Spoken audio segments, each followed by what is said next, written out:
To create collection, click on Product option, then click on Collections option. Here, click on Add Collection button. Here, enter collection name and description. Now select your collection type. As example, you want to add it manually while adding products, or you can use automatic collection type.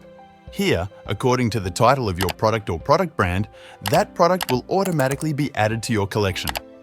To add collection image, click on plus icon under Product Media section, then click on Add Image, also set your media alt text.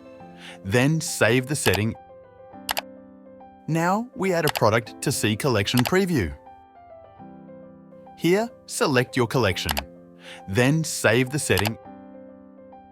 After adding product, let's preview the collection.